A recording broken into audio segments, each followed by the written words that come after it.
Hello बच्चों, let's read the question. The question is, if the linear momentum of a particle is known, can you find its kinetic energy? If the kinetic energy of a particle is known, can you find its linear momentum? So let's see how can we do this question. So as we know that from the first part, if the linear momentum of a particle is known, can you find the kinetic energy? For the first part, we can say that yes, it is possible that the kinetic energy of the particle kinetic energy of the particle can be determined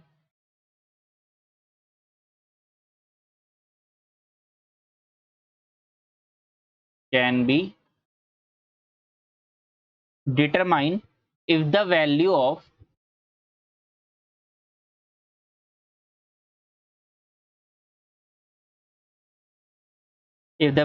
linear momentum is known. तो अगर किसी का linear momentum हमको पता होगा, we can easily find the kinetic energy for that particle. Let's see how can we find. तो we can simply write that की kinetic energy हमको कैसे निकालते हैं. Kinetic energy for any particle is nothing, it is equals to half of mass of that particle multiplied by the velocity square. तो यहाँ पे अगर हम मास से डिवाइड कर दे इस इक्वेशन को और मास से मल्टीप्लाई कर दे, so it will be M square V square that is equal to momentum का square divided by 2 times of M. So we can say that from this formula we can easily see कि अगर हमें momentum पता होगा, we can easily find the kinetic energy of that particle. Now in the second part that we have, if the kinetic energy of the particle is known, can we find the linear momentum?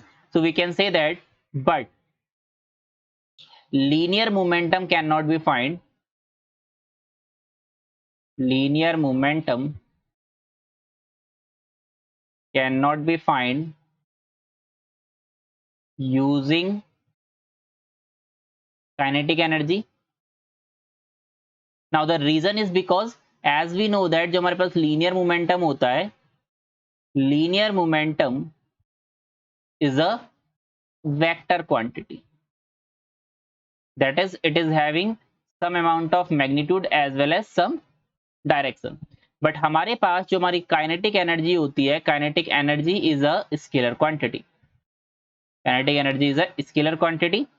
तो basically यहाँ पे हम कह सकते हैं कि अगर हमारे पास काइनेटिक एनर्जी नोन हो गई, तभी भी हम लीनियर मोमेंटम को नहीं निकाल पाएंगे, बिकॉज काइनेटिक एनर्जी की हेल्प से we can only find the magnitude. We can only know the magnitude of linear momentum but not the direction using the kinetic energy. That's why for the second part it is basically no, and for first part it is yes. So this is the answer for this question. I hope you understood it well. Thank you.